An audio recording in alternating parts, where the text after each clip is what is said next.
Hello everyone, welcome to crypto bulls. तो मैं हूं ऋषि श्रीवास्तव और मैं हमेशा की तरह आपको दूंगा क्रिप्टो से related latest news and updates. तो बिना किसी देरी के चलिए हम शुरू करते हैं। मैंने स्क्रीन पे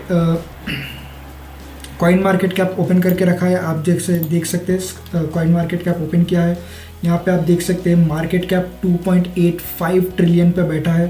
फियर एंड ग्रीड इंडेक्स भी ऑलमोस्ट 33 पे बैठा है, जो कि अभी भी बताता है कि मार्केट में अभी भी फियर है। अगर हम बिटकॉइन को देखें तो फ्लैट में है, 24 आवर्स में भी। इथीरियम भी फ्लैट है। आज के दिन ये 2000 डॉलर मार्क के नीचे गया था, लेकिन वापस अभी 2000 के ऊपर आ चुका है। अगर हम देखते हैं XRP हो गया, सोलाना हो गया, तो अगर हम ओवरऑल मार्केट देखें तो जो मेजर ऑफ द कॉइन्स है, जो टॉप 10 टॉप 15 कॉइन्स है, वो बेसिकली फ्लैट ही ट्रेड कर रहे हैं। अगर मैं देखूं, आप देख सकते हैं सुई, एक्सेप्ट सुई एंड टॉन कॉइन, तो ये दो है जो कॉइन्स जिनमें अभी ऑलमोस्ट 8% का एक रैली है इन 24 आवर्स। लेकिन अगर हम बाकी कॉइन्स में देखें तो बाकी कॉइन्स काफ़ी फ्लैट ट्रेड कर रहे हैं।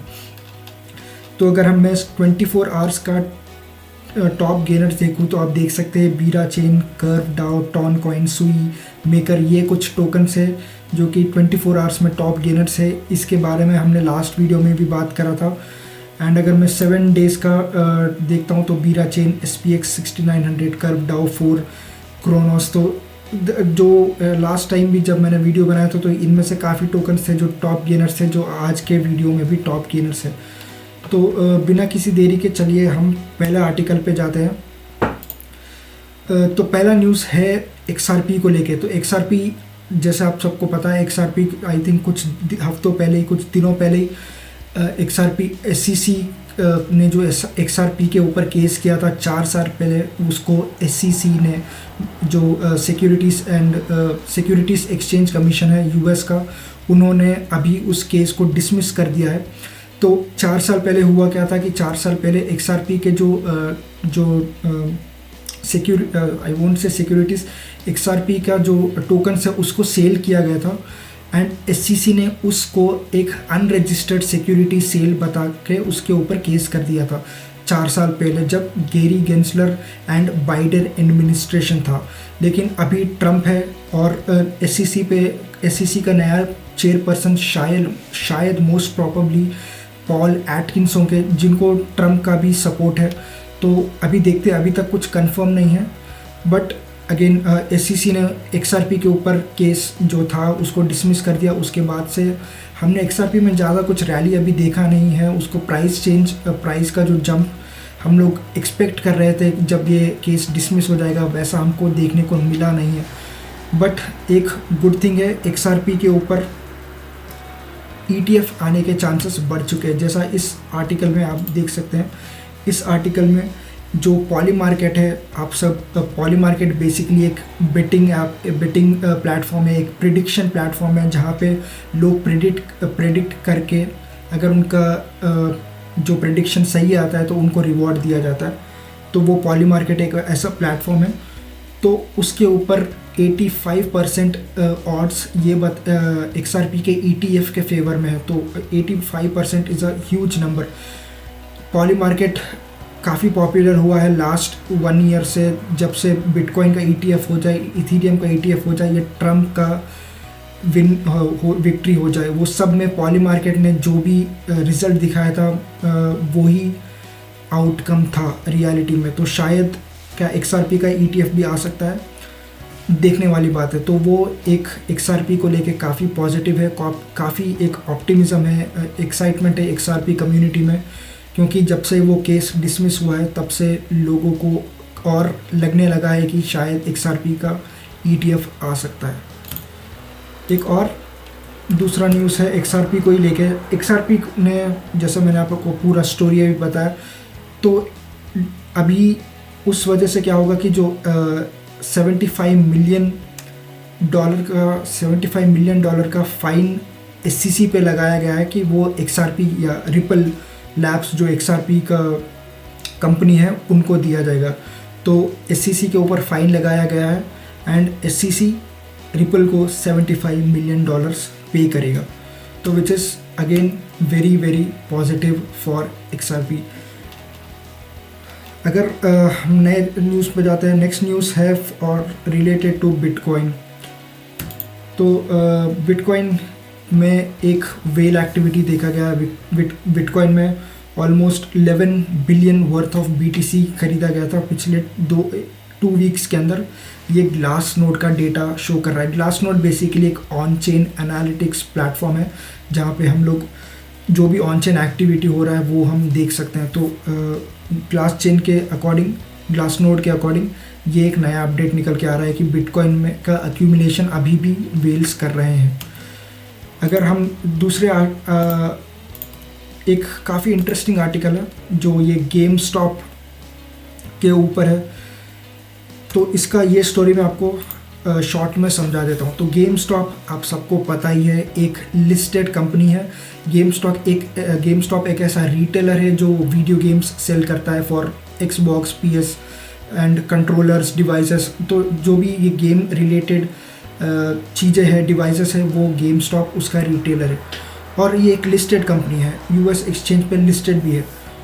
एंड 2 दिन पहले 25 मार्च को जो गेम स्टॉप ने ये अनाउंस किया कि वो डेट उठाएंगे एंड उस डेट का वो बिटकॉइन बाय करेंगे। ऑफ कोर्स हम देखते हैं कि माइकल सेलर जो स्ट्रैटेजी के हेड है वो किस तरह से बिटकॉइन परचेज कर रहे हैं। Almost 500,000, half a million bitcoin, half a million number, 500,000 bitcoins strategy hold करता है at this point of time. तो एक काफ़ी बड़ा चंक वो होल्ड करते हैं। तो उनको देख के काफ़ी कंपनीज इंस्पायर हो रहे हैं, काफ़ी अदर इंस्टीट्यूशंस इंस्पायर हो रहे हैं। तो उसी तरीके से गेम स्टॉप चर्चे में काफ़ी रहता है क्योंकि इसका जो स्टॉक है वो काफ़ी वॉलेटाइल होता है और ये क्रिप्टो से काफ़ी रिलेटेड, काफ़ी क्लोजली लिंक्ड भी होता है। तो गेम स्टॉप ने 25 तारीख को 2 दिन पहले ये बताया था कि वो $1.3 बिलियन का बिटकॉइन परचेज करेगा। लेकिन कल ही 26 को लोगों को वापस अभी गेम स्टॉप का मेन काम है जो उनका जो गेम को रिटेल सेल करना, गेम्स को, वीडियो गेम्स को या फिर डिवाइसेस को रिटेल में सेल करना। लेकिन अगर सोचे जो कंपनी जिसका मेन काम वही है, वो उससे हट के अगर किसी और काम में लगेगा, जो इन्वेस्टर्स है उनका जो कॉन्फिडेंस है कंपनी को लेके वो काफ़ी डाउन जाएगा। तो इस वजह से जो गेम स्टॉप है वो कल ऑलमोस्ट 24% डाउन गिर गया था। तो जो ऑलमोस्ट 3 बिलियन जैसा यहाँ पे देख सकते हो, उसका almost 3 billion of market cap game stop का उड़ चुका है। मतलब 24% गिर चुका था कल के दिन गेम स्टॉप। देख सकते हैं आप यहाँ पे 24% ऑलमोस्ट गिर चुका है।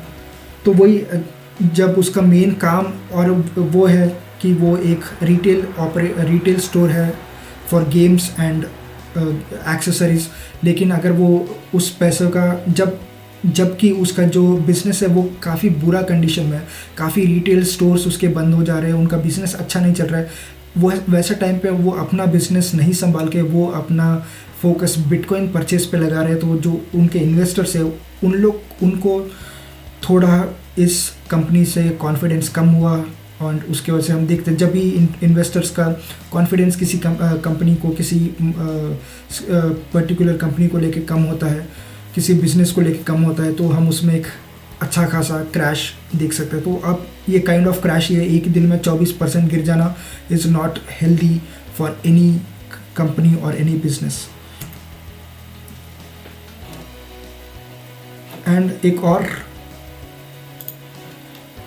चीज़ है बिटकॉइन को लेके, एक और न्यूज़ है। तो बिटकॉइन को लेके पहला न्यूज़ ये था कि जो एक ग्लास नोड का एनालिटिक्स ये कह रहा है कि एक वेल ने almost 11 billion worth of BTC purchase किया है कुछ ही दिनों के अंदर। और हम देख सकते, सेकेंड न्यूज़ था गेम स्टॉप को लेके। थर्ड न्यूज़ ये है जब मार्केट में इन्वेस्टर कम्युनिटी में एक डर बैठता है रिसेशन का हो गया, तब तब जो इन्वेस्टर्स है वो लोग एक सेफ़र एसेट्स की तरफ जाते हैं, चाहे वो गोल्ड हो जाए चाहे बॉन्ड्स हो जाए।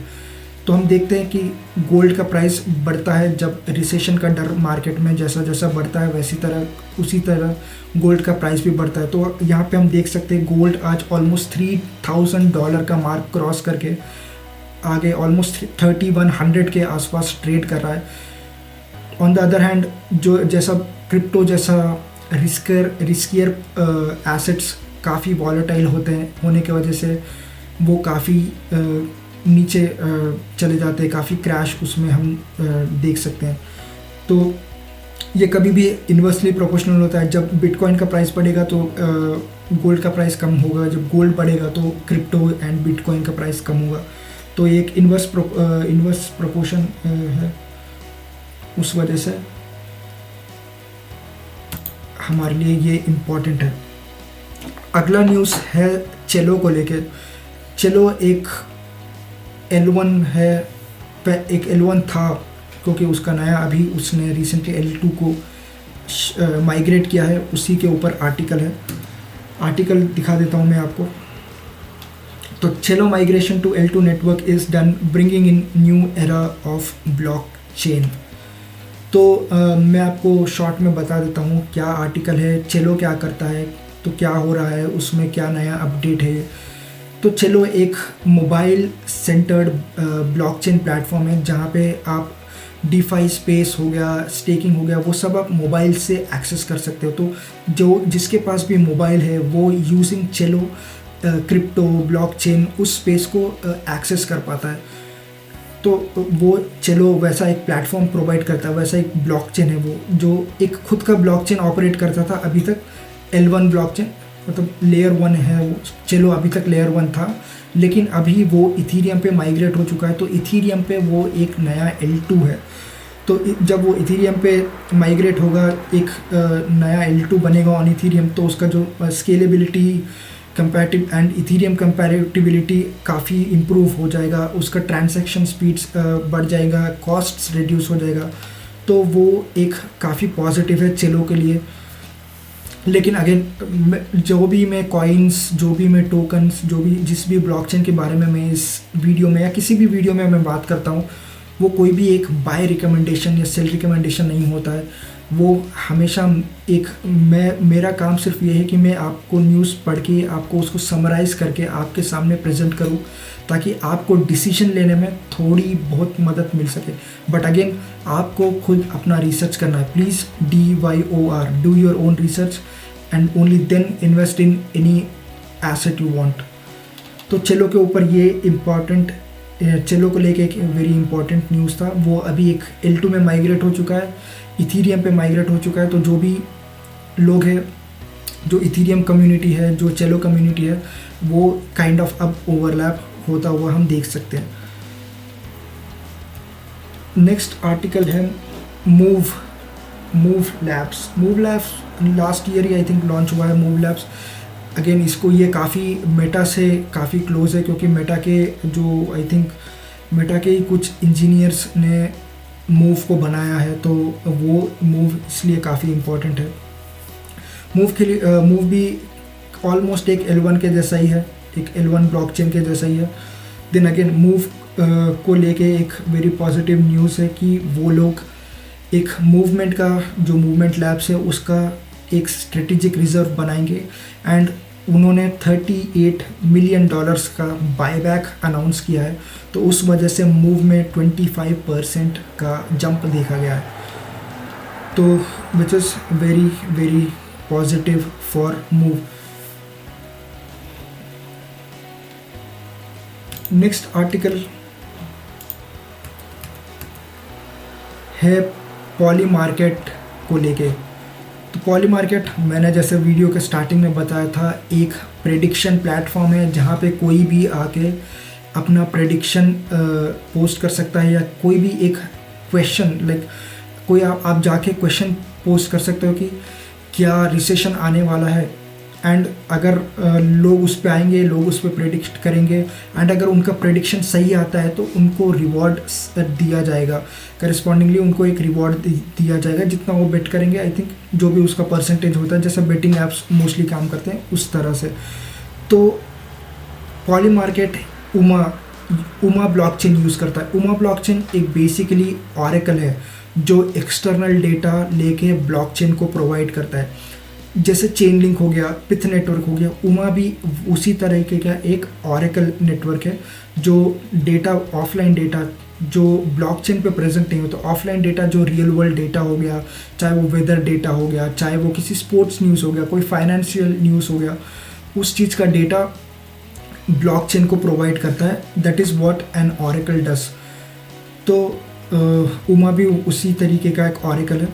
लेकिन अब यहाँ पे हुआ ये है कि उमा का एक स्टेक होल्डर है, एक वेल कह सकते हैं आप, जो almost 1.3 million Uma tokens hold करता है। उसने क्या किया,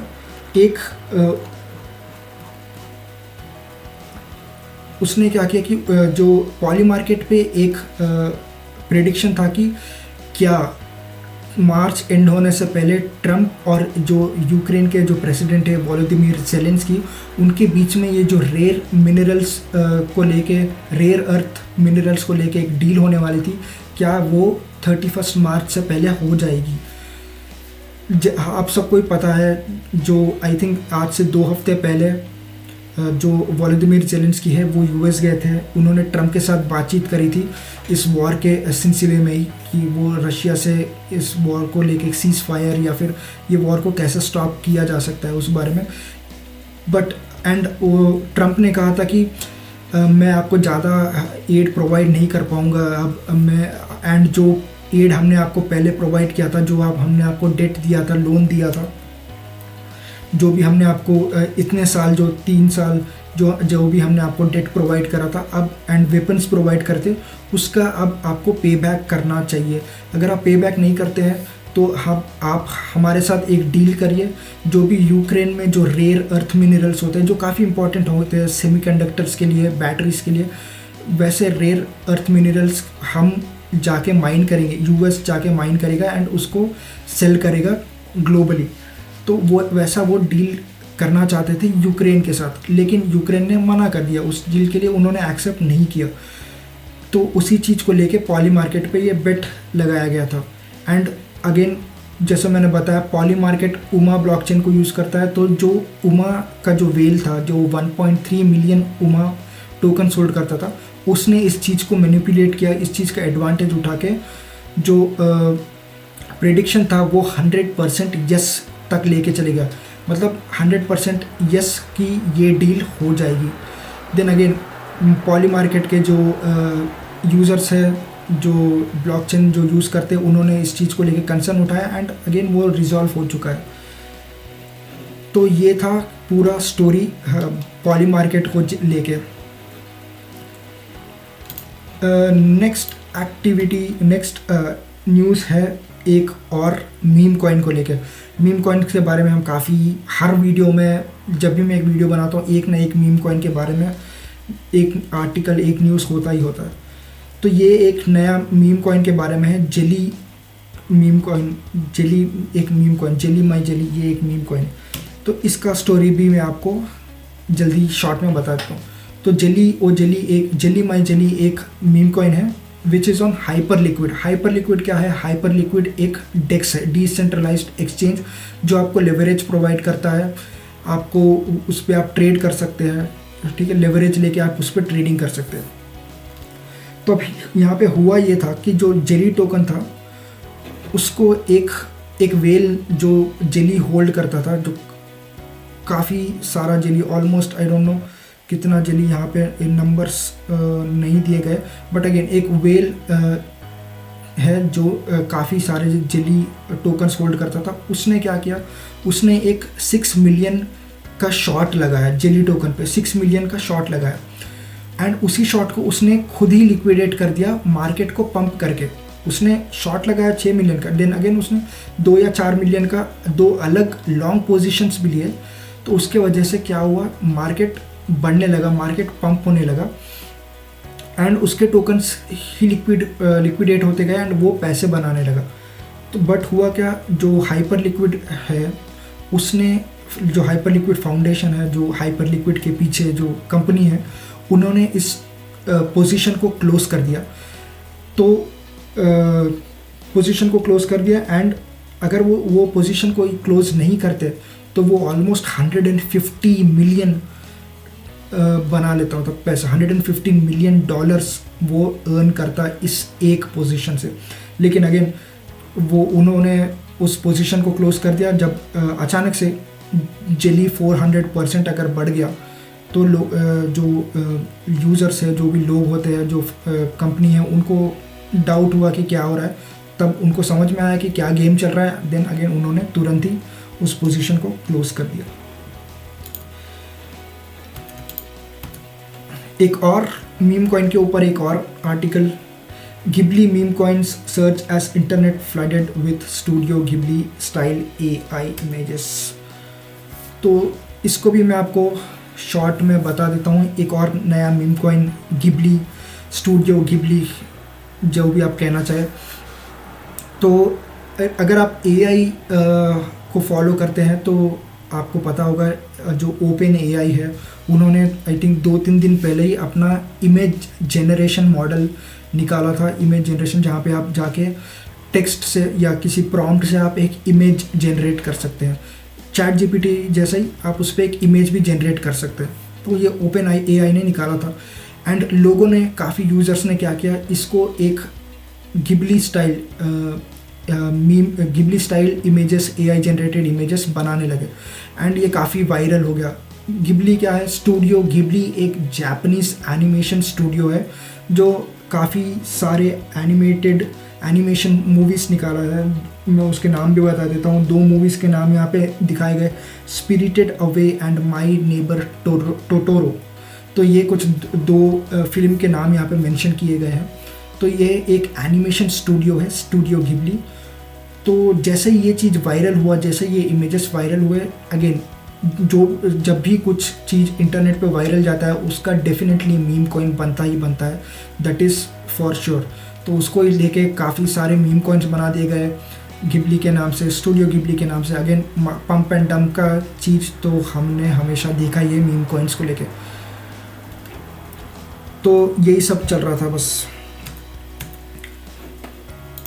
तो फ्रेंड्स, यही थे कुछ इंपॉर्टेंट न्यूज़ एंड अपडेट्स जो मैं आपके साथ शेयर करना चाहता था। अगर आपको अच्छा लगे तो वीडियो को लाइक कीजिए, चैनल को सब्सक्राइब कीजिए। अगर आपको किसी भी चीज़ को लेकर कोई भी डाउट है तो आप कमेंट कर सकते हैं। अगर आपको वीडियो अच्छा लगा तो भी कमेंट कीजिए ताकि मुझे भी एक मोटिवेशन मिले। And thank you for watching. Until next time, bye.